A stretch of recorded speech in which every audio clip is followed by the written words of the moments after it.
I'm running out of ideas of what to do for our Harry Potter intros. That's not good. Maybe I should just leave them be entirely? For Harry Potter, I mean. But they are fun.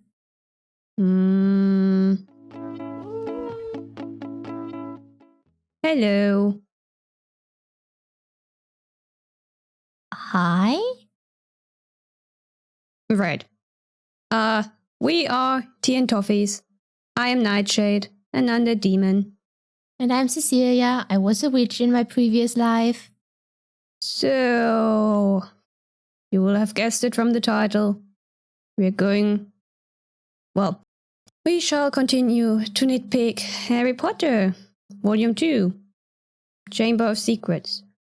Occasionally interrupted by actual discussions before we return to nitpicking. There's really no other way to put it, is there? Although, yeah. I feel I should clarify, not all of our nitpicking is about the horrible writing. Some of it is actually about in-universe decisions and reactions and people being dumb, which doesn't necessarily equate bad writing. It could even be it could equal good writing. I don't like that. Never let me. I don't know. Don't force me to praise her again. Well, but if all that nitpicking is not your cup of tea, maybe check out one of our other episodes, like those about the Magnus archives, where we have actual in-depth discussions, supplemented by research and stuff. Oh, good omens. I don't think the Magnus archives count, because you do most of the talking for those. But I like those 2 episodes. Even if the second was a nightmare to edit, because there's something wrong with the audio that I can't fix. And we already had to record that one twice, because I accidentally lost the data from our first recording. Which, now that I think about it, the same fate befell Good Omens. We didn't have to record it twice, but the audio was a nightmare. And I like those 2 episodes. Like, why? Why is it always my favorite ones that give us issues? I was about to say, maybe it's just a curse that befalls your favorites? Sad. Yes. Now the same needs to happen for your favorites. I hope not. No, I hope not as well, because that makes more work for me. So. Exactly. And we do not want more work for you. Okay, this week's question is boring. Blood status. You would be a pureblood. Certainly. I half-blood, most likely, unless the muggle born in the family was far enough back that it's pureblood again. I think you told me about that once, how exactly that works, and one it technically becomes pure again. Wasn't it like if your great-grandparents, if one of those is muggle-born, and then you are pureblood again because the muggle-born is far enough removed or something? No, I think it was 4 generations back that need to have been all witches and wizards. And like at least half-bloods or something. It's a bit of magical blood. It's a bit complicated because like muggle-born or muggle or half-blood and then yeah. But like, it's somewhere on the internet, and then if you fulfill whatever conditions there are, then you would be a 1st generation pureblood.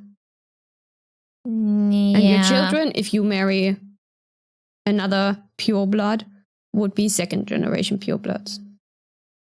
And if you marry a half-blood? Then they are... Well, then that depends on your spouse's ancestry. What they are. I guess so. They could once again be 1st generation pureblood. Yes, could. Or not. It's J.K.R. You know who certainly did not figure that out for herself? The fandom did. She just made an offhand comment. Yeah, didn't really expect anything else. So, Book 2, Harry Potter and the Chamber of Secrets. Chapter 1, The Worst birthday. Oh no. First thing I noticed, the writing style seems off to me, but I suppose it's the first chapter and all. Just like it was in the first book. Yeah, though it's not as bad, but still. Noticeable. What we learn in this chapter, the Dursleys are guilty of animal abuse. Got it. Poor Hedwig.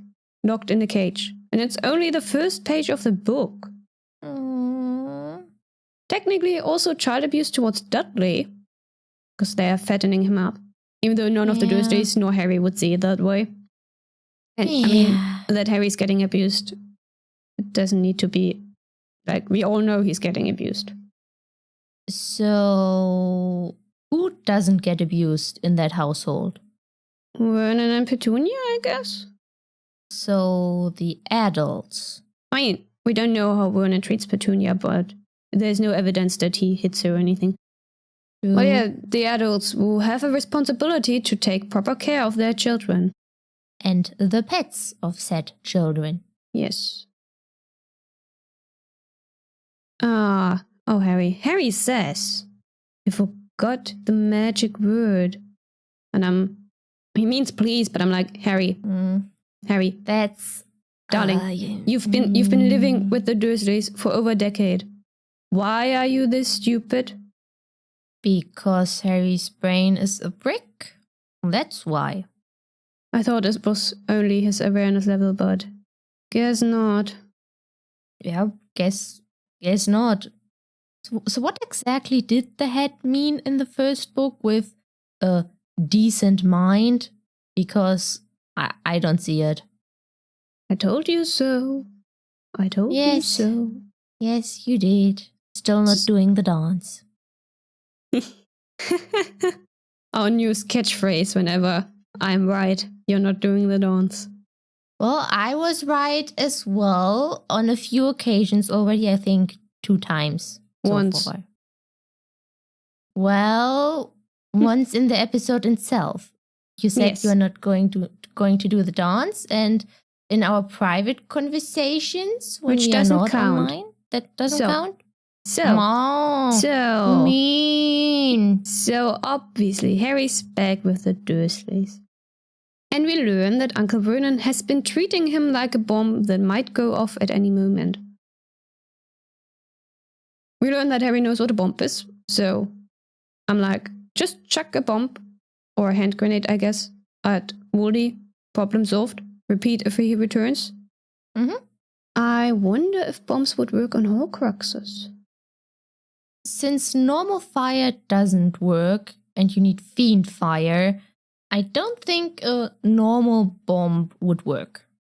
Atomic bomb to do the trick? But where would Harry get one? Magic. The answer to everything. Indeed. Alright. The annoying explanations of who Harry is and what he looks like. Very, very, very, very, very important. Because Harry is a beautiful protagonist teenage girl and we need pages upon pages of descriptions of his averagely extraordinary beauty. And what is going on for people who either haven't read book 1 or forgotten. I mean, there are many ways to do this without being obvious, but you know who chose the bad writing route. Did you expect anything else? No? Yeah. From what I have heard about the Percy Jackson books, is their recaps are much more natural, sounding better, feeling more natural. It's like, I haven't read them, I could be wrong, but I have heard that they do it much better than Harry Potter does. Why do I have so many quotes in these notes? Oh gosh, it's Good Omens all over again. Yeah, because I just didn't have many notes for the first chapter, because I was just like, but my notes have nothing to do with your notes. I'm not quoting all this stuff because you didn't have any notes. It's just, I'm usually not, it's like, Good Omens was the first one when I started quoting stuff, and apparently I'm now doing it for Harry Potter as well. So my quote. What did the Dursleys care if Harry lost his place in the house Quidditch team because he hadn't practiced all summer? I'm like, as if. You don't need to practice, Harry. You're a prodigy and the protagonist. It's not like the Seeker needs to know any team maneuvers or something. He just needs the best broom. Exactly. Oh, see, another quote. Oh dear.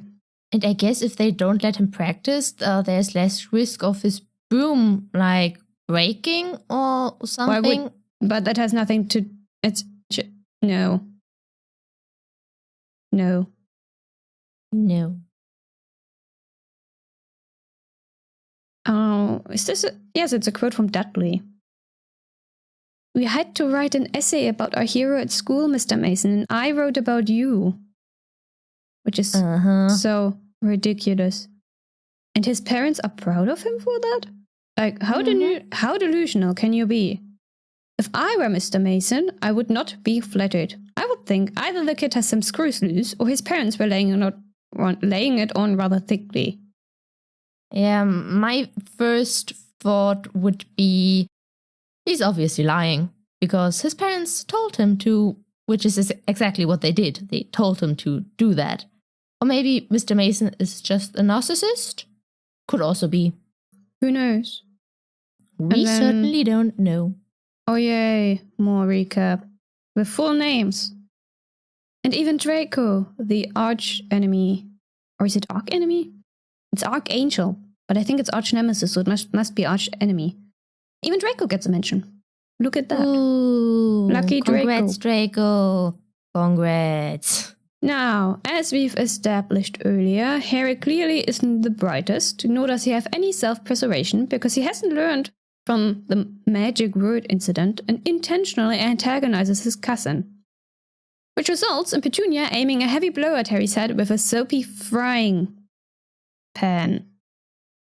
If that had hit, she could have severely injured Harry, or killed him. But I suppose Horcrux destroyed in that case? I suppose you get one good thing out of it, even though killing your ward is not a good thing. Well, Harry's lucky he dodged. Yeah. And then Harry cleaned the windows, washed the car, mowed the lawn, trimmed the flower beds, pruned and watered the roses, and repainted the garden bench. And after all that, the sun is still blazing. How? No clue. And Harry must be quite smelly after all of this. Yeah, maybe he showered when he washed the car? But it did all that other stuff afterwards. Yeah, especially working with flowers, that you get dirty with that, and painting a garden bench, you get paint all over yourself. It's a child, what do I expect? They get paint all over themselves. Yeah, he must be quite dirty, and I'm surprised Petunia even let him back into the house. I mean, she only allowed him to walk on newspaper spread on the floor. You know what she also could have done? Get a watering can or something similar outside and just put water on top of Harry's head to wash him, and then let him stand there for half an hour in the blazing sun until he is dry, and then he can come back inside on newspaper. But he had to hurry eating because the Masons were about to come in. Yeah. So it's like there wasn't enough time for that. Oh yeah. And why did they even let him work for that long outside anyways? Because there was so much to do. And Harry had a lot to do. Because it's their personal slave. Did he even have anything to drink while working out there? Because blazing sun, a kid, and just any human would need some hydration. Nope. I think it is mentioned that Dudley got a lemonade or something, but Harry didn't have anything. I'm surprised he didn't faint. Magic. Chapter 2. Dobby's warning. House elves. Nope. So not going into this. No. Harry tells Dobby that Hogwarts is all that keeps him going, that he can't not return.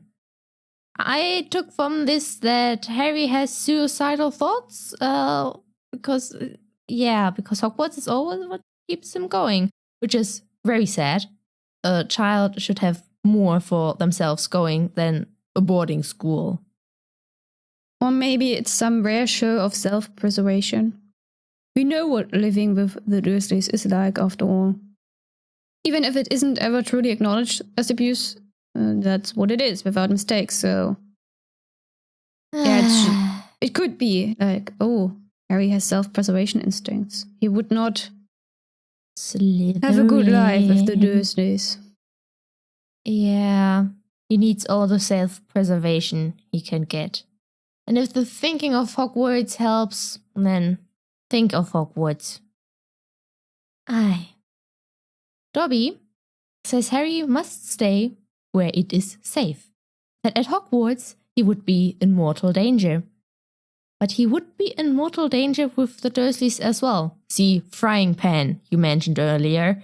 They abuse him, and who says there is never going to be an accident, like hitting with the frying pan too hard. Well, if you're talking about actual accidents, that might be, but if you're talking about accidents, there won't be, because of Dumbledore's letter, of course. Although Petunia came close earlier, but like I said, that was that would have been an actual accident, even if it was intentional with the fry. So an intentional accident? No, she was aiming to hit him hard and hurt him, but not to kill him. That's what I mean. I suppose. Just give him a severe concussion. Which I learned, if you have a concussion once, you're more susceptible to get follow-up concussions. And it multiplies. Gets worse every time. Can you get a concussion if you're already dead? I don't know about that one, and you would be more qualified to answer that than me. I mean, like, if you stab my heart, that hurts, but it's not gonna kill me. So I'm wondering what would happen if I got a concussion. Or even, could I get one? I would say let's find out, but I don't want to hurt you, so I guess we are not going to find out. I mean, I can't get drunk. So... Ah, well. Something to contemplate at a later point. First things first, back to Dobby and Harry. But I don't like Dobby. Dobby might know the diary is about to be set loose in Hogwarts, but who says that the teachers will not be able to handle it? Notice something is going on and deal with it, so Harry will be perfectly safe after all. Because it's Hogwarts. Cribblemort was never taken care of by the adults either. Yeah, I guess I can't fault them for thinking that Hogwarts staff is incompetent, because in some regards they really are utterly incompetent. I mean, is Dobby aware of that? How much does he know about... Oh, I suppose he works for Lucius Malfoy. And we know that Lucius is probably complaining a lot about the incompetence of Hogwarts staff Well, Dumbledore, members. most likely only Dumbledore. Oh, yeah. But... I mean, could mean by extension also the staff members, because Dumbledore hired all these people. I think it's more personal vendetta against Dumbledore, and he doesn't much care about the staff, except for Snape. I was also wondering, like, how much does Dobby know about the powers of the diary and the capabilities of Voldy and the Horcrux that he created? Not much, I imagine. Dobby isn't exactly the most rational and sanest being, so he would act on too little information for reasons we cannot fathom. And put Harry in danger because of it. Yay! Congratulations. Fun. He won't be the first one. He won't be the last one. Congratulations. And Dobby tells Harry there is a plot to make most terrible things happen at Hogwarts. So why did Lucius try and get rid of the diary? Like, it was never specified in the books, I think. I think. So why did he? It's like he was once ordered to unleash it on orders from his master, but he never did. Is he trying to do that now? And wait. In the bookstore, he asks Mr. Weasley about the many raids the ministry is currently doing, and if he gets paid the extra hours, because his family would need the extra money. So was he afraid of a ministry raid? But he had the secret cellar underground thingy that only got discovered because the little Draco let it slip. So it is most likely not that either. And it's just all speculation in the end, I guess, and nothing really makes sense. And it's bothering me that nothing makes sense. I do have some thoughts on that. In the chapter where it actually takes place. Okay, then I will patiently wait. But yeah, back to Dobby, because I thought you hated Dobby. Yes, I do. Dobby is weird and annoying. If it weren't for the other books, I wouldn't understand why people were sad about his death. Although I still don't, really, to be honest, because I don't like Dobby. I've only read the books once. Well, now I'm reading them again. So I'm on the film side of things, and I don't care about Dobby. And let's be real. She who must not be named killed him for the sake of drama and moving the readers to tears. Most likely. That's all there is to it. Also, Harry is such an idiot. Dobby too, but this entire conversation between the two of them is so painful to read. Harry just continues to prove how very unsuited for Ravenclaw and Slytherin he is. Just lie and agree with Dobby, you stupid idiot. Just lie. For Satan's sake. Oh well, Merlin's sake, I suppose, in this one. Yeah, but no, Harry doesn't lie. Dobby crashes Petunia's mountain of cream and chocolate violets, and then Harry gets a ministry owl, and it's just... You could have avoided all of that. He's a Gryffindor, he can't lie. He can, but... Yeah, okay, 12-year-old child and stuff, and a Gryffindor, but that conversation was horrible. Also, aren't children more prone to lie than adults? But isn't it also a thing that people say that children are the most honest? That you will get the most honest opinions from children? Yes, but they're also more inclined to lie. I guess it's not mutually exclusive. Children lie in a very different way than adults do, from what I've observed. Either way, that monstrosity of Petunias sounds horrible. I'd probably just pick off the sugared violets and leave the rest, because I don't like cream. Yeah, I was about to say because you don't like whipped cream for some reason. Unless it's frozen. Frozen is good. Like your frozen heart? Dead, cracked stone, frozen over. Sure. You know what made me wonder in that scene? I mostly ignored the monstrosity full of sugar, and I was like, how is the ministry owl so fast? Because the ministry isn't fast. It's Harry Potter. But it should take more time for the owl to get from London to Surrey, even if it's close by. I don't know. They're just super strict with their underage magic rules. Also, writing choices for the sake of drama. All for the sake of drama, I guess. And Mrs. Mason is mortally afraid of birds of all shapes and sizes. So does she stay indoors all day? Then how does she get to the Dursleys' house in the first place? Is it only seeing a bird or also hearing a bird?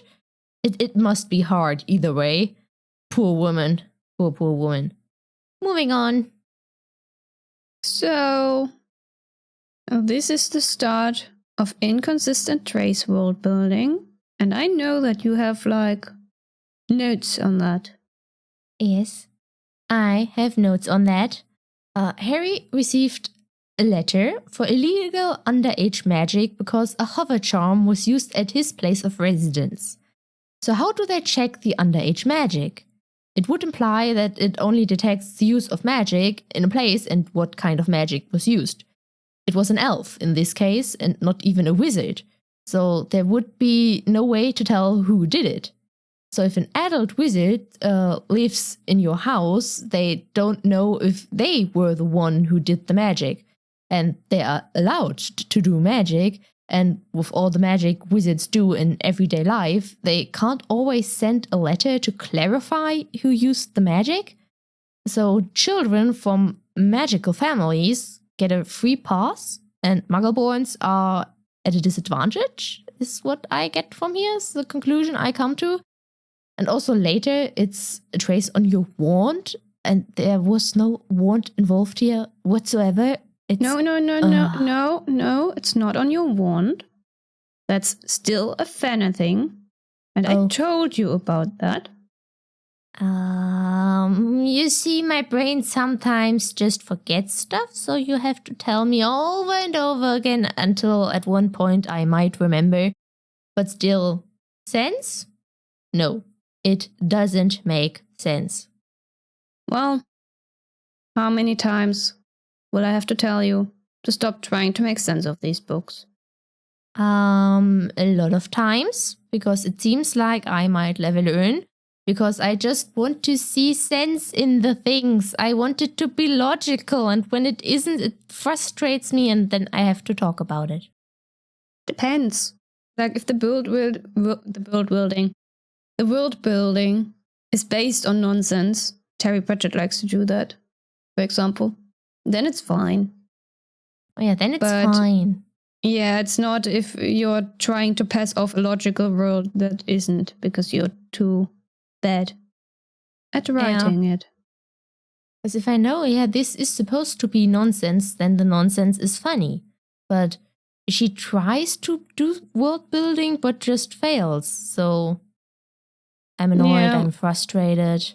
The trace was faulty world building from the beginning, because she, who must not be named, used it as she needed it for plot reasons without actually sitting down and establishing proper rules.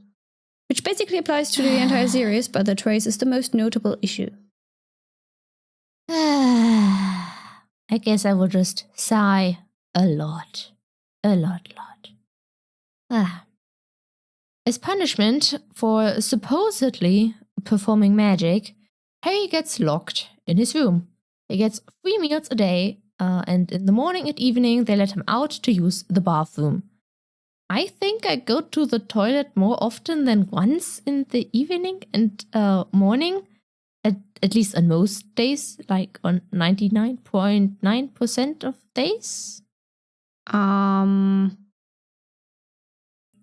You don't count. You are dead.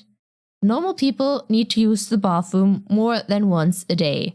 Or twice a day, I guess. Normal people also don't forget to go to the bathroom. Fair. Yeah. But otherwise, if I have books to read and the food is edible, I'm not complaining, really. A PC or console to play games on would be nice, or even a TV, but I doubt they would give that to him. But maybe they would allow him to have a book? You are underestimating how cruel the Dursleys are. I doubt Harry has anything to entertain himself with. I mean, I also doubt that Harry has anything in his room generally, like books or such, because he's not the type. Yeah, he's not the type that Dursleys would buy him any, and... Okay, bottom line, this is mental torture. Child abuse. Yep. Nothing new. Alright. Chapter 3. The Burrow. Weasleys to the rescue. Okay. 1. How did the bars coming off not make enough noise to wake the Dursleys? 2. The twins are cool, but that doesn't mean they're good people. We'll get to that in later books, but they're cool. And 3. How the F can you forget your pet, Harry? Harry, that's your pet. Also, 4. Why are the Dursleys not happy to see their nephew gone? I'm wondering why they had to heave the trunk up all the stairs and through the window. There is a front door and a back door, and you are already downstairs. They can pick locks, but not the lock of the front or back door? Well, the car is hovering in front of Harry's window? I don't know.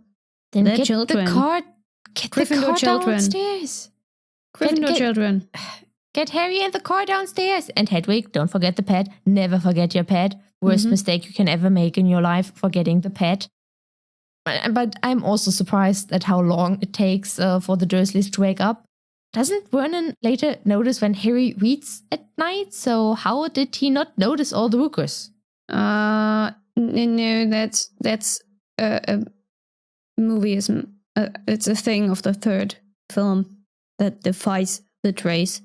Because Harry is using Lumos repeatedly under his blanket, which A, trace, and B, the light wouldn't just go out like that without Harry actively cancelling the spell. But, yeah, all the ruckus they made, there's no way getting the boss off the window didn't make any noise. It just doesn't make sense. Okay. And moving on, during the car ride, the children discuss who could have sent Dobby, and Harry mentions Draco being worse than Dudley. But is he really? Because Dudley mentally and physically abuses Harry. Draco only ever spits insults at him and tries to rile him up. Dudley did the same and more. He is doing Harry hunting for Merlin's sake. I don't think that is the same when compared to each other. Draco almost seems like a sensible boy when compared to Dudley. Yes, Dudley is worse. Draco was meant to be the worst bully, but you know who failed at writing him like one. Yeah, so I don't get why Harry's like, yes, Draco Malfoy, who even got a mention in the very first chapter as his arch enemy, is actually his arch enemy, because I would view Dudley as my arch enemy. Maybe it's time he spends with the boys in the years because he's only now there in the summer. No clue. Also, kids. So annoying. Mundungus, you get some mention.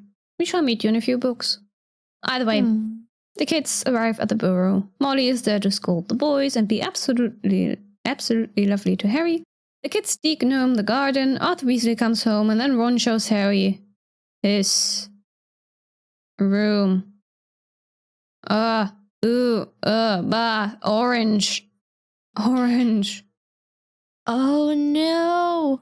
Orange! How utterly terrible! The entire room is orange. It's horrifying. One has this comic called The Adventures of Martin Mix, the Mad Muggle. But mad muggles are supposed to be in a closed-off facility for their own safety and the safety of the rest of society. So how can he go on adventures? Wizarding logic. It's a nice alliteration.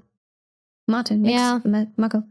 And it's not like wizards know what muggles are actually like, which makes no bloody sense, but whatever. They don't know anything. Whatever. And muggles who write stories about magical heroes and villains.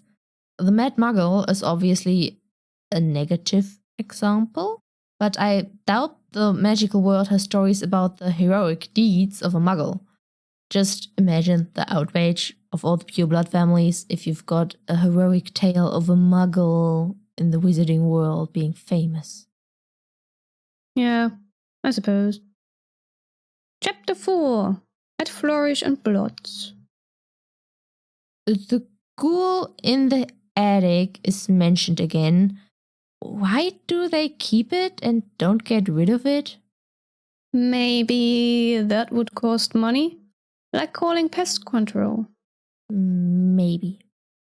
So Harry has a wonderful time at the Burrow, eating all their money. And then the Hogwarts letters arrive. Question: is it Dumbledore who knows Harry's at the Burrow? I mean, of course he knows. He would never let his little child Xavier out of sight. Or is it the owl who delivered the Hogwarts letter that knows? Someone knows. I mean, Dumbledore knows. Is Dumbledore even personally sending out the letters? He isn't. Yes. That doesn't seem like a Dumbledore thing. But Molly thinks he is, apparently, for some reason. Who knows? Who knows? We're not going to find any more sense in that. So Lockhart assigned 7 books. Other than that, we got the standard book of spells, grade 2, charms. No books from the other teachers? I highly doubt they all get a copy from Hogwarts. So many alliterations. As for the other books, I think they'll just continue from where they left off last year using the same books. Those books are rather expensive too. So, I mean, it makes sense for like, it's just school book. It's like if you got a heavy, thick volume and just, you don't finish that in a year. So it makes sense to use that for several years. Well, and then Lockhart's books are even more expensive. But Lockhart wouldn't stop to think whether people could actually afford them. And unlike normal school books that can be purchased secondhand, because the other subjects don't change teachers that often, Lockhart's probably cannot be purchased secondhand. And then all 7 of them at once, oh dear. Yeah. Oh dear. Lots of money. I don't really think that in school we continued with books. I think we mostly got like new books for every grade. And some of these books were really thick, like the history books especially. They got really heavy. Schools in this region do not make you buy their books. They did? Books. No, like... Yeah, I know. The friends I have other than you didn't have to buy their school books. They were just borrowing them from the school and then returning them at the end of the year. For us, it was mostly half and half, I think. You had to buy half of your books and the other half you got from the school. Oh. No, I didn't. I know someone who bought the chemistry book for their final year. So they could have one at the school and one at home. But other than that, the only books that had to be bought were the ones that were a requirement to read in literature class.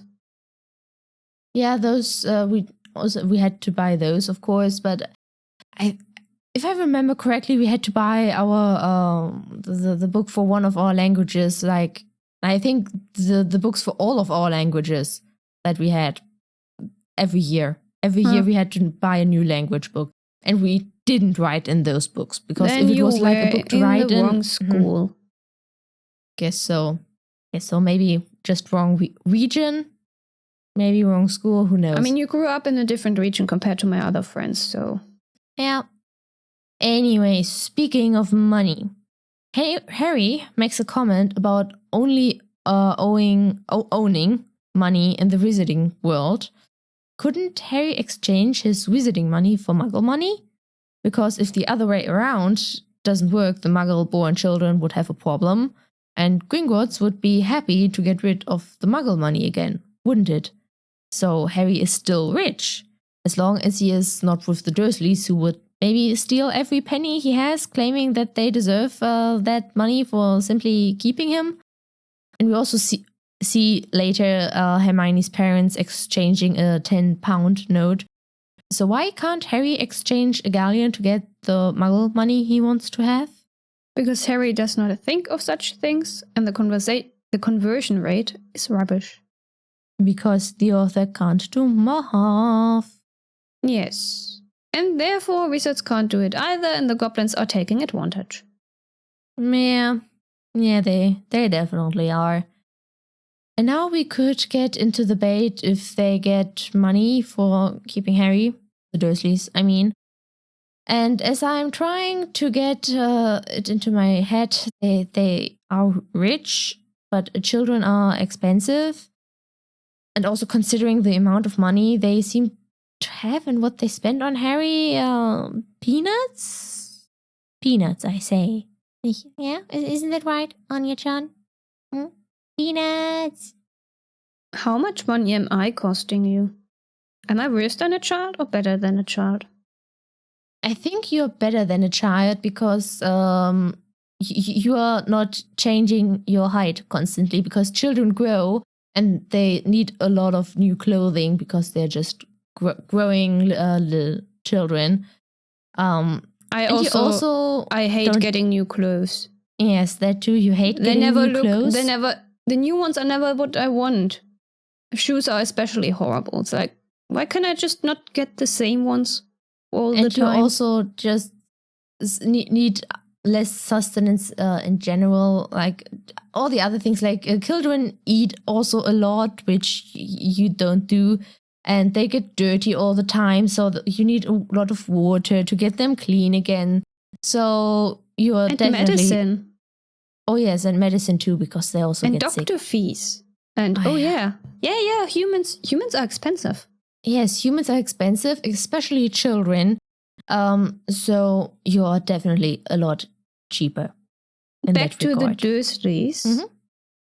Also, I'm glad. No, I'm not, but good on you that I'm cheaper. Anyway, back to the Dursleys. Yes. There is no evidence in the books that they receive money for keeping Harry. Just like the Weasleys weren't hired by Dumbledore to befriend Harry. And Harry isn't under the influence of compulsion magic, nor is his name Hadrian, and lordship rings are not a thing in Harry Potter. I just needed to... I love fanfiction, but sometimes I just get mad. Yes, I know. Hermione also makes an appearance in this chapter in the form of a letter, and then finally in Diagon Alley, and all of that after the whole flu powder fiasco, where Harry lands himself at Borgin & Burke's, a dark magic shop, which entered the Malfoys. My first thought, when Draco and his father came in, was like, Draco, little fanboy, having a crush. Like, I don't see a difference between Draco's and Ginny's behavior. That's just... Yeah, see? Yeah. Draco has a crush. But yeah, Bergen & Burke's and Nocturne Alley sound just like just the right place for me. Yes, absolutely the right place for you, and absolutely not the right place for me. It sounds lovely. There's even a necromancy shop. Yes, that would be something for you, but not for me. It's noticeable that this book is not as much of a standalone as the first one, because we get a vanishing cabinet that doesn't get relevant until much later, which I know the author had trouble getting the books published at first, at least the first one. Otherwise, I would ask why there was no mention of Lockhart in the first book, if she is indeed so very famous and has already published 7 books. Yeah, if he is indeed so very famous and has already published 7 popular books. And Lockhart could as well just... He is a drama queen. Yeah, I was about to say. She fits. Yeah. Drama queen. Yeah, the first book was written to be a standalone. It's also way more whimsical compared to the rest, like a true children's book. Which, yeah, we already took note of that. We are way too nitpicky on a children's book, but later books are not children's books, so we can nitpick on them all we want as, well, you're the adult. Can I call myself an adult if I was never a child? I mean, you are closer to an adult than a child, so I guess you can call yourself an adult. I'm an elder. You're an elder. Yes. I'm an elder. Anyway, so yeah, book 2 starts laying the groundwork for later plot developments. The Vanishing Cabinet, which Harry doesn't know is a vanishing cabinet in Bergen & Burke's. The Necklace. The Hand of Glory. All of these gain relevance in book 6. The Diary as a Horcrux, of course, and Harry's Parseltongue, etc. We even learn of the second vanishing cabinet in Hogwarts when it's broken by Peeves later on, so quite a few connections, mostly to book 6. Yeah, I mean, while I was reading that one, I was also like, yeah, the necklace with these opals that has claimed 19 Muggle lives. That's the one we see later as well, right? When Draco tries to kill Dumbledore. Mm-hmm. Huh. So I was right. I picked up on something. Wow. Would you look at that? Yes. Wonders do happen, I suppose. And Lucius selling stuff to Mr. Borgin because if they were found doing a ministry in his home, but they have a secret thingy thing. This at least supports the theory that he wanted to get rid of the diary because of the raids. And maybe he didn't want to give it to Mr. Borgin because he could potentially know what exactly it is. I still see no sense in unleashing it on a school. Senseless destruction and annoying Dumbledore, I suppose. And yeah. Well, I have Slytherin purging the school from filthy mudbloods. Also, there's no way Lucius would give a valuable item from his lord and master, Voldemort, to Bergen and Burks. So he just puts it in a kettle of a family. Well, I think he was going to, like, maybe retrieve it later or something, who knows. So now that we've established that purebloods are bigots and they are shady and evil, and we already knew that beforehand, of course, because Harry's all about that, and Hagrid is all, everyone's telling us that they are bad buddies. So, time to get the hell out of here and back into the light. Literally, metaphoric. Oh. Literally and metaphorically. I want complex villains. But like, if you don't get me, it's like, it doesn't, no, actually not complex, just good villains. Not just, yeah, you're prejudiced and that is the correct assumption, which like, no. Well, then you shouldn't be reading Harry Potter. Anyway. Also, why is everyone brushing the suit off of Harry the Muggle? Like, surely Mrs. Weasley knows a household spell for that. The also was too lazy to think of a spell.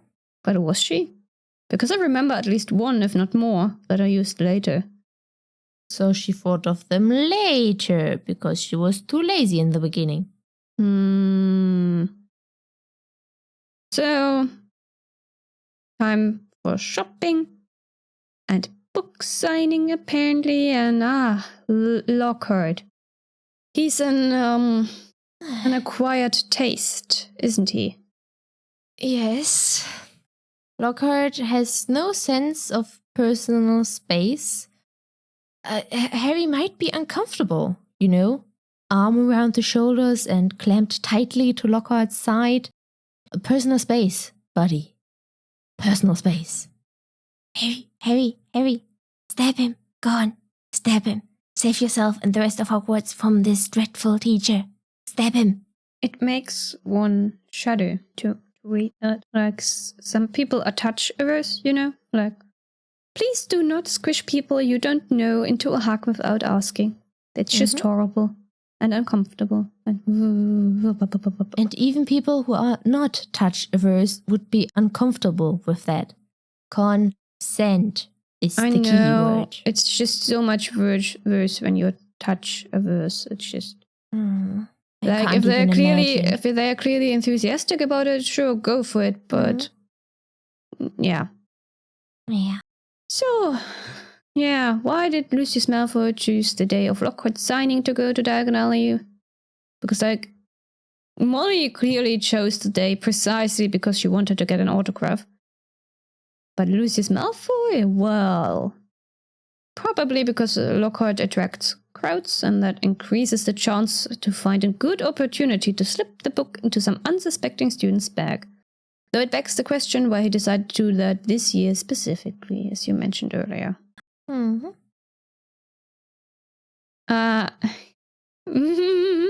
Another quote I see. Yes. This one is a bit... Well, Arthur Weasley. It was Mr. Malfoy. Lucius, said Mr. Weasley, nodding coldly. Is it odd that in my mind I immediately imagine Lucius and Arthur knocking in an empty office at the Ministry? Forbidden Office affair. Is there fanfiction about that? Probably. I need to read fanfiction about that now. It's like the entire scene, the insults, the fist fight. Clearly there's a certain type of tension in the air, and this is all foreplay for something else. Mr. Weasley had thrown himself at Mr. Malfoy, knocking him backwards into a bookshelf. Like, there's... it sounds like a certain type of tension, and not the bad one. And I was like... Otherwise, well, we get wizards in a fist fight. Yeah, we get wizards in a fist fight. And while you picked up on maybe some subtext that is there or isn't there, I was just like, well. Which is something only villains ever say. Do I need to start saying that now? I guess so. Well. What do we have here? We have wizards in a fist fight. And why a physical brawl? Especially for Lucius, this seems so out of character. Shameful behavior for a noble pureblood such as himself. Fist fight. And then go into an empty office, I suppose. And snog. Yes. Have an illicit affair. Yes. Go. Okay.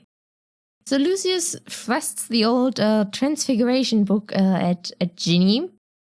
Did he put the diary inside somehow? And how did no one notice? Because... So, after that whole disaster, the Weasleys and Co. leave the bookshop.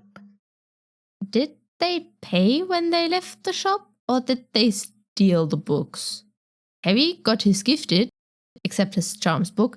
But what about the rest? The shop assistant did want to hold them back, according to Harry's observations, which, wow, Harry, you made an observation. But he refrained from doing so because of Hagrid. So did he want to ask them to pay for their books? I also made a note of that. Like, did they actually pay for all their books, or did they just leave the shop without paying? It's possible the shop assistant wanted to keep them for the authorities or something. Like, you just got into a fist fight and like... I think usually there are repercussions for that legally, at least in the Muggle world. Yeah, so like maybe they didn't pay, or maybe it was just like so they could face legal consequences of starting a fist fight in a bookshop. Or maybe both. Chapter 5, The Whomping Willow. Couldn't the fireworks, the broom and the diary have been sent per owl post or something? Why go back for that? You know that you will be late for the train if you go back for all these things. Yep. It's so you get a mention of the diary. Like, I suppose. Hello, diary. Hello. I mean, this is actually a good way to put it in there. Again. It's like, we know, of course, having already read the books and seen the films and all that, Lucius put Tom Riddle's journal in Ginny's cauldron after the fist fight. And this paragraph in chapter 5, where first George, then Fred, and finally Ginny have all forgotten important things at home, is a nice bit to put in a seemingly innocent mention of that diary. Journal, I mean. Do you say... Wait, how do you pronounce that? Journal? Because I say journal. Journal. Might be an accent thing. Who knows? Is it important? No. Are we English? No. Okay, so as you said, they arrive at King's Cross Station late and hurry through the barrier. Percy first, then Mr. Weasley, then the twins, Molly with Ginny, protagonists last. Which, first of all, one of the adults should have gone last to ensure everyone gets on the platform, all right? That's just the responsible thing to do. Second of all, Ron, why? No, flying the car to Hogwarts is not a good idea. Just wait for the adults, like Harry suggested. Like, Harry was the reasonable one for once. No, Ron, no. Why? Yeah, what would have happened if Ron and Harry hadn't gone last, but went after Percy or after the twins before Molly went through with Ginny? What if that don't have these two go last? The Ginny might not want to go through alone. Fine, okay, we can accept that. But why do all the others go before Harry and Ron? Have Percy or Arthur go last, if maybe Ginny also doesn't want to be last. That would have been more responsible. And why not wait for the parents to come back? Oh, yeah, all right. Children. We are dealing with children here. Your parents are adult wizards, Ron. They will be back. They will somehow get back. Even if they can't go through the barrier either, it just proves that you couldn't go through and someone messed with it. Because how could two 12-year-olds mess with it? Save yourself the trouble and just chill out for a second. Use your brain for once. If only they had Hermione with them to at least stall them enough for the adults to get back. Yeah. So is the car spelled to unlock and start whenever someone taps their wanted it? Or how does that work? I have no clue how that is supposed to work. So, magic. Magic. Also would mean that everyone with a genuine wand could steal the car. Indeed. Was that a good Snape draw? You wanted me to do a Snape draw. Yes, I think that was good. Yes. Indeed. Yes. It is good. Yes. Okay. Back to business. Yeah. I don't think I was that stupid as a 12-year-old, but it's like, okay, how much do you exactly remember? It's your own memory. It's but even stupidly standing around not knowing what to do would have been better. And that would have probably been me, internally panicking and externally not knowing what to do. And all the parents on platform 9 3/4 working to get out of there, someone might have noticed it was the magic of House Elf if Dobby had continued to hold the barrier closed. And now I'm wondering, how long was it closed? Was it only closed for one side? Like, imagine one was still having his ear pressed to the cold stone barrier just after the train left, and someone just comes through from the other side, knocking one over. Kid on the butt. Funny, well, I've never been a child, but I don't think 12-year-olds would do something that stupid. Would 12-year-olds do something that stupid? Instead of just waiting for one's parents to return? There are so many adults on that platform. Surely one of them would come up with something to get through the blocked barrier. Not that I think Dobby would have actually locked them in. His goal was to stop Harry, so the parents were likely able to leave the platform without any problems. Harry and Ron might not be aware of that, but the easiest decision, the first that should come to mind, is to wait for Mr. and Mrs. Weasley to come back out and let them handle the situation. Arthur and Molly probably assumed the two had disappeared into the chaos of the crowd, too busy seeing Ginny and the Chaos Twins off. And Percy. Like, assuming that there was a crowd large and chaotic enough to justify that on the platform right before the train departed instead of all children already on the train, leaving only the parents, which, would have made it obvious. Either way, they come back out to find the car gone, not knowing what happened. Perhaps a muggle stole it, which would put Arthur in a lot of trouble. Yeah. Or maybe they did notice right away that Harry and Ron were missing, but the barrier was still locked at that point. And then they later come back out and both the boys in the car are gone, in which case they probably would have sent a message to the school, let them know to look out, make sure the boys actually arrive safe and sound, and then get reprimanded. Snape clearly noticed them being absent. Of course, missing child Xavier wouldn't go unnoticed, but were they informed? Was the school informed? What did Molly and Arthur do about the missing car during the several hours it took to get to Hogwarts? Enough time for the Muggles to get the flying car all over the news. panic. They panicked. Also, why fly over the lake? The car is protesting and you can already see Hogwarts. Land on a nearby field and walk? The trunks must be heavy and stuff, but better than dying in a lake, isn't it? But also we have children in charge here, so no rational thinking. Let's do something stupid so we can be dramatic.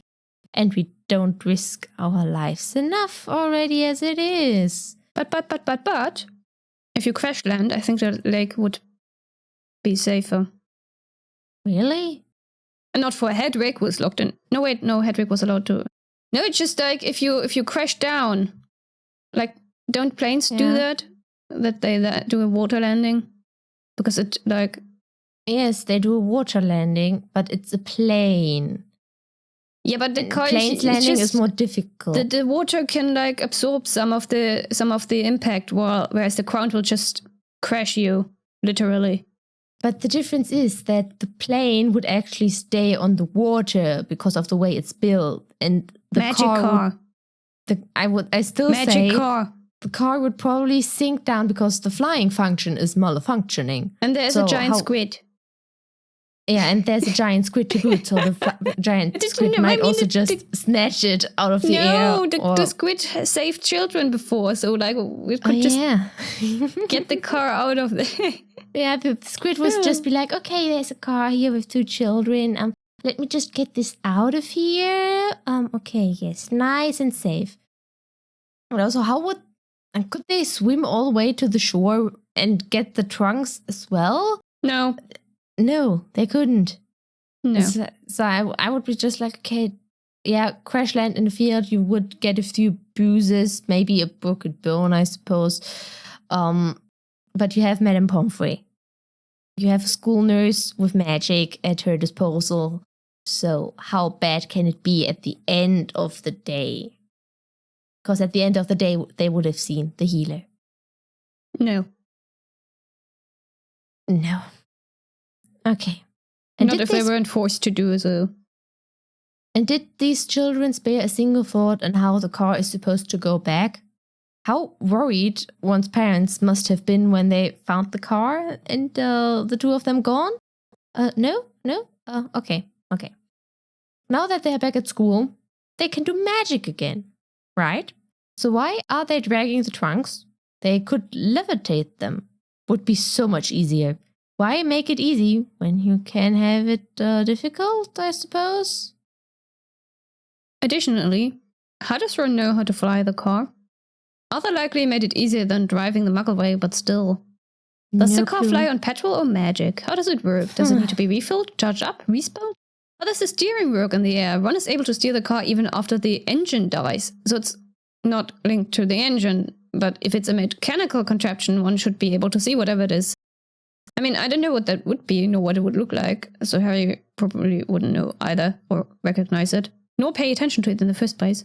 Or it simply doesn't exist, which begs the question again how the steering works and why the brakes don't work unless one just doesn't know how to use them. Or how the flying works because the levitation part is clearly also somehow not fully connected to the engine. Like, you know, the car behaves similarly to the Tears of the Kingdom gliders, with when you like just have the glider and the fans are turned off. Yeah. So many questions. So many questions. They crash land in the Whomping Willow, which I'm sure won't be important later on. Yeah, connecting the threads. Yeah, this book is good at setting up stuff for later books. Also, poor Hedwig. Yeah, oh no, here, I made a note. Harry should have just allowed her to fly to Hogwarts on her own, so she would have drowned in the car. Oh no. More animal abuse. Harry, you should know better. He doesn't. No. Someone should teach him how to take proper care of a pet. Yes. Well, no matter how stupid the whole idea was, they did reach Hogwarts. Too bad Snape couldn't expel them, but at least McGonagall is there to save the day. And at first I was like, finally, a sensible adult. I forgive you for your past transgressions, Minerva, like namely putting a first year on the Quidditch team, as well as gifting him a broom against the rules as a reward for breaking the rules. Like, yes, children, write a damn letter and wait for the adults to deal with the situation. Oh yeah, McGonagall was right. Letter by owl would have worked.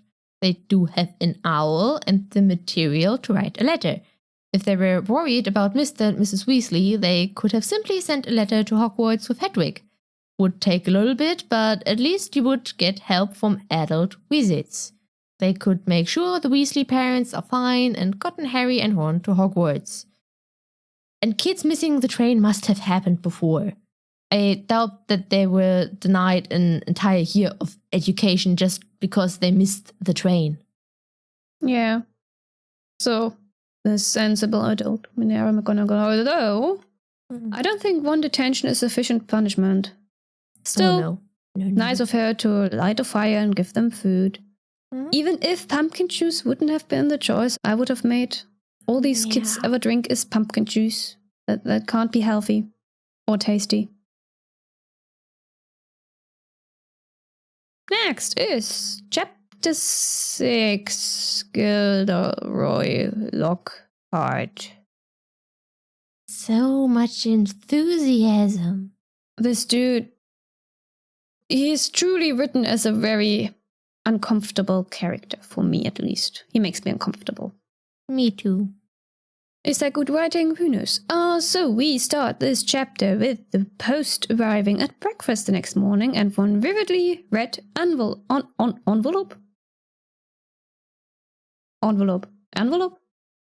Letter. My first thought is, I don't actually know. Now I forgot my first thought. But envelope could be maybe British. Sounds French. I don't like French. French. But French is only... That is book 4. We are in book 2. I don't know. French is just not my thing. Envelope, a letter. Yeah, a scarlet letter arriving for one Ronald Weasley. Poor owl, by the way. Does that count as animal abuse, sending an old frail owl out for deliveries, knowing it collapse any second? I'm sure it does. Yes, it does. So on one hand, I am with Molly here, giving Ron an earful. On the other, having a howler announce the whole fiasco to the entire Great Hall, including Arthur facing an inquiry at work, might not be the smartest move. Like, how lucky that not even Slytherins know to use that to their advantage. How lucky indeed. How lucky indeed. That's bad writing. Mm-hmm. Like, I can see Molly doing that, not thinking about the consequences, but they're not actually being consequences, but yeah. Slytherins like to take advantage of everything. Everything at their disposal. So, especially Draco would have told his father. No, Draco's not smart. Oh yeah, Draco's and his father already smart. knows. Of course, yes. They are having an affair at the ministry. I was his about father to say already secret knows. office affair. Of course, he already knows. Yeah. I'm just gonna view every of their interactions under the. Are they ever gonna interact again? Do we ever see them interact again?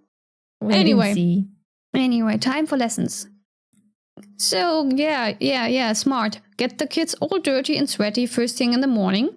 Nice. Apology. And yeah, we already met Gilderoy Lockhart as this smarmy, overconfident, celebrity dude. Now we see him knowing better than everyone, and it's like, here we have one example of a narcissist. Not a perfect example, more of a caricature, and certainly not representative for all narcissists. There are, after all sorts of narcissists. Many you wouldn't even recognize at first glance, but he is a narcissist all the same. And personal space, Lockhart. Personal space. Anyway, listen. About mandrakes. Mandrakes, yeah. Why is Hermione answering Professor Sprout's questions without Professor Sprout giving her permission to speak? She just raises her hand and starts speaking and gets points. Valid question. Hermione does tend to be rather rude in class. It's like maybe someone else also knows, just needs a second longer. Hermione is very impolite by answering directly without explicit permission, and even gets points for being rude. Let's reward the rude person, because that will definitely not encourage children because this book is at this point supposed to be a children's book, to be rude in their daily lives. Amazing message the author puts here. Amazing. To be fair, I don't like this being fair. To be fair, it is possible that Harry chose not to narrate Professor Spout calling on her. Like she raised her hand, Professor Spout like indicated or called out to her too, and then she answered, and Harry just chose not to narrate that, or just didn't notice because it's Harry. I was wondering, does Hermione have an eidetic memory?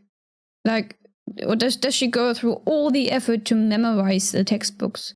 Which isn't a good way of learning things. You need to internalize them, understand them, so you can put that knowledge to proper use later on, instead of having to sort through pages of memorized text. That won't help you if you don't know how to combine all your knowledge in a useful way.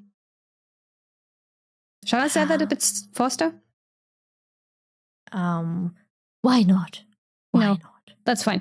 Okay, so mandrakes.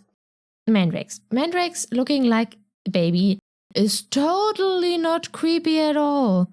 Do they look like adults once they grow up? Also, baby what? Baby human? Baby elephant? Baby lizard? But I shouldn't expect a child to specify, I suppose. Baby human, because why would humans specify that? Thinking themselves so superior. Human babies are also the ugliest. Yeah, humans. They have skin and fists and teeth. So it made me think, what animals are there, or just other beings fit that description that aren't human or look human or can pretend to look human? I would suggest monkeys, but I don't like monkeys. And they have fur over their skin, so they don't quite fit. I took notice of Harry using he, him pronouns for the mandrake, and is the mandrake equipped with animalistic reproduction organs? Because that's disturbing. Like, why couldn't she just have written it instead of he? Because this is a plant. If that plant has enough sentience to decide on a gender and pronouns for itself, then it's rather unethical to harvest this being. Yeah. Moving on. We're totally gonna ignore that. No, that never happened. No, that never happened. Delete that from our memory, please. I wonder how they transport the dragon dung from the reservoirs. Like, magically odor-proof container and portkey? Flue powder? Quite unsteady and full of hazards. None of the options for traveling large distances seem like they'd be good choices, but strapping the dung container to broomsticks and flying all the way, I don't know. They did carry a dragon all the way to Romania on broomsticks, so why not dragon dung from Romania to Britain? Seems logistically unwise. I mean, I suppose there are dragons in Britain, but... Yeah. Still. But yeah, you are correct. Logistically, it seems very much unwise. Also, film note. Neville didn't faint. The films did Neville dirty here. Because Neville didn't faint. They gave him all of Dobby's helpful parts, they did underline though. Oh yeah. Can't be mad about that. So after herbology, they're off to clean up, and then transfiguration, and then the lunch break happens where creepy Colin makes another appearance, asking Harry for signed photos, and of course Lockhart could hear that from miles away and had to investigate. Of course he heard that. And Lockhart telling Harry he is not yet famous enough to give out signed photos? It's like, sorry, but who are you again? You weren't even mentioned last book. And Harry got a nickname from the Wizarding World. How about you? I don't think so. Everyone knows the name Harry Potter in the Wizarding World. That's basically how we are introduced. Like, that's a thing. That's part of the premise. And I'm sure there are people who haven't heard of you, Mr. Gilderoy Lockhart, winner of, what was it, Witch Smiles Weekly Award 3 times in a row? Well, he's famous. I assume that everyone knows him, just not us, because Harry. I am more interested in the offhand comment Colin made about getting the pictures to move. Because so you apparently don't need a special camera, just a special developing potion. But how does it know the movement? Magical pictures aren't sentient like portraits as far as we know, although I can't remember whether it's ever specified that the movement is a loop and all. Could be a phone thing. So, randomly chosen? How does it recognize which parts belong together then? People, plants, buildings, how does it work? I mean, we will get a little piece of info in the next chapter, and I will comment on that obviously, but there's so many questions left unanswered. Magic. Another question, why is a muggle born so excited to meet the child savior of a world he didn't know about until recently? Don't tell me he's already afraid of Woldy's name too. Like, what? What? Magic. Doesn't quite fit here, but magic. Class number 3 for the day. Because we need to get all of those classes out of the way in a single chapter before they won't be mentioned again for the rest of the book. Is defense against the dark arts. 54 questions about Gilderoy Lockhart. And 30 minutes time. Not enough, in my opinion. Even though it seems you can answer all of them with a simple sentence or even just one word. I was about to say that. Sorry. I didn't. Sorry. And you might find yourself facing your worst fears in this room. Well, if there is a boggart and your greatest fear is something a boggart can portray, then yes. Otherwise, the greatest fear is getting annoyed by you. Gilderoy. Is that possible? Lifting someone by the ears? I'm talking about Neville here. Like, not a lot to grab onto. Probably hurts like hell. Maybe it's an idiom. I don't know. I don't know. I mean, pulling someone by the ear, if it makes more sense to like to grab him by the scruff and then lift him up that way. And one is right, Hermione says he has done. He is only good at memory charms, after all. So he says he has done these things. Doesn't mean he has actually done these things. Magical number 7, last chapter for this episode. Chapter 7, Mud, Blotts and Murmurs. So let's skip to the weekend, and Harry being woken at a Satan-worthy hour in the morning by none other than Gryffindor Quidditch captain Oliver Wood. It's been a week, or half a week if we go by this world's calendar from 1992, and Oliver already starts Quidditch practice, which they don't do tryouts every year, only when they need a new player. No chances for new and possibly better players unless someone from the team leaves. Well, I guess they didn't consider the possibility that someone new could be as good as someone who has been on the team for at least a year, which unfair to the other kids. Just unfair. Well, that explains why they never won before Harry joined. Yeah. Colin somehow heard Harry's name, even though he should be asleep behind at least one closed door. 2 if Oliver didn't leave the one to Harry's dorm open. So Colin Creepy is a creepy boy. A very creepy boy. I am vaguely aware of fanatic stalker fans existing in this world, but these are usually adults, aren't they? I don't know whether an 11-year-old version of a fanatic stalker fan is creepy or not, but both are disturbing. Yes, both are disturbing. Oof. And creepy in my opinion. Now I wonder whether you know who intended for him to be creepy in that way, or whether it was her intention or not. This is also where we learn a bit more about magical photographs. Like, we picture Lockhart is trying hard to drag Picture Harry into the frame, but refuses to budge. So it is not capturing the motion on a loop, as the films portray, I think. It works similar to portraits, including the captured people's personalities, which still makes me wonder how that works, how the potion knows to identify people in the picture and what kind of movement and personality to give them. I'm assuming the pictures can't talk, though, So the extensive, complicated process of drawing a magical portrait only has the advantage of the subjects talking and being able to move to other portraits of theirs, compared to the easily taken magical pictures. Magic. Right. And of course, we need to explain Quidditch again. At least this time Harry is not just dumping the info on his readers, but indulging creepy Colin. How did Oliver actually get the girls to come down, considering he's incapable of entering the girls' dormitories? No clue.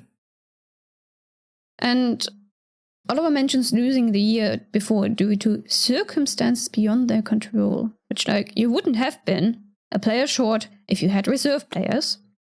Especially when the Seeker is the most important player.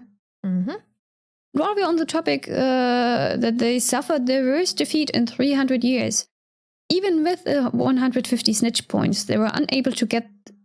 that's quite something. Like, how bad is the Gryffindor Quidditch team then? Because the Seeker doesn't contribute anything outside the snitch points and ending the game. I mean, we already know that the team was terrible because McGonagall was so desperate for a good Seeker last year. But also, aren't the twins supposed to be good beaters?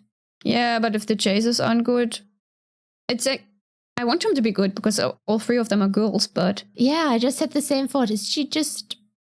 I hope it's she's just, not. No, she just... we just didn't think about it, but it's just, like, no. No, and I mean, it does also make sense considering they don't apparently have tryouts every year. Like, no. Enter Team Slytherin, all equipped with shiny new broomsticks. So, question, did Draco actually buy his way in, or did his father provide the brooms after he got on the team? That we will never know. Because it's Harry, so Harry is going to make assumptions based on what he thinks is correct. And we all know what happens next. Ron tries to curse Draco and ends up coughing up slugs. And coughing up slugs sounds nasty. Don't want to do that. Nope. At least they're slimy and should go, well, not down, up easily. And it's not something that would irritate your throat or even rip it apart. It's just icky. Small mercies, I suppose. By the way, why is there no, like, spare wand supply at a school full of immature children that use their wands on a daily basis? Of course, the wand chooses the wizard, but that only means getting a new wand when your old one breaks is all the more complicated. Unless there's a wand shop in Hogsmeade and a teacher could like take you there to buy a new one, but it's just rather unfair not to give anyone the chance to, like, replace their wand, because accidents happen. Yeah, accidents happen, and isn't Ollivander like the only wand maker in Britain? No. There's one we know of in Nocturne Alley.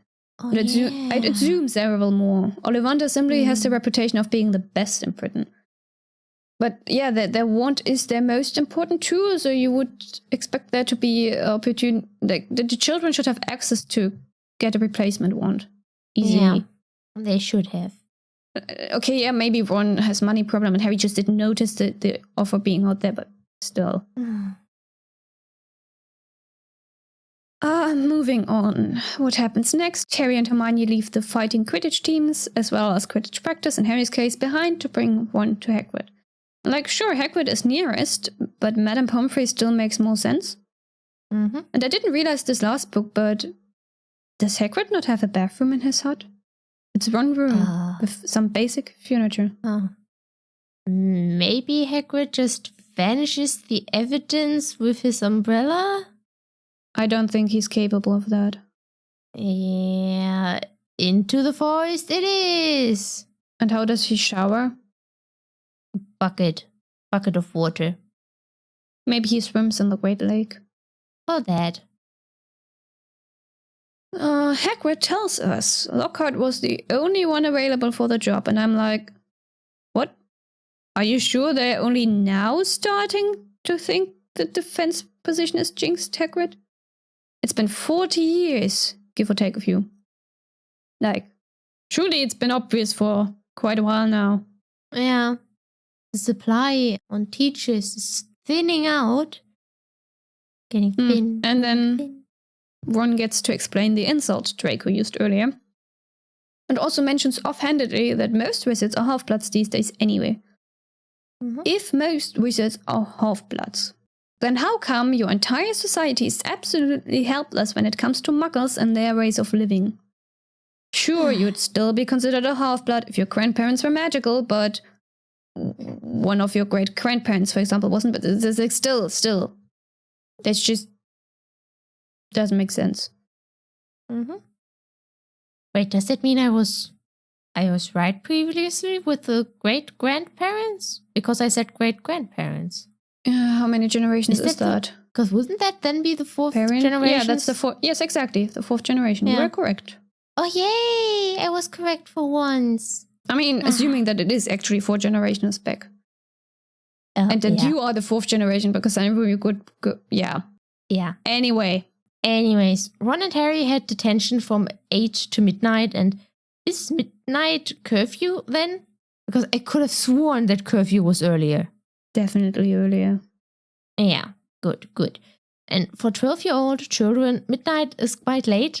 Like for the average 12-year-old, at least, not some undead demons. I'm sure some are already night owls at that point, like natural internal clock and all. If I were human, I'd have been a night owl child. Staying up past midnight, sleeping through the weekends and all. As it is, I'm an ancient undead demon and prefer to sleep from 4 a.m. to 2 p.m. whenever possible, so that's that. Not that I need sleep, but sleeping is nice. Oh yeah, sleeping is very nice. Midnight to 4 a.m. is the most productive time of the day, you know? It's Not when for me. I need to work on stuff there. But still, it's like curfew means stay in the common room and not go to bed. So curfew should be earlier, like 9 p.m. for the first and second years maybe, 10 p.m. for the third and fourth years, midnight for fifth and sixth and seventh years, maybe. Sound good? I don't care. Of course you don't. Let's end it here. Okay. We will continue in a month with the next chapter. So you can find us on Twitter, Spotify, and Office and YouTube, all under Tea and Toffees.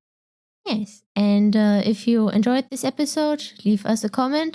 What is your opinion of Dobby, the house elf? Also, like, subscribe, and hit the notification bell. Thank you. We'll see you all next time. Bye-bye. Bye.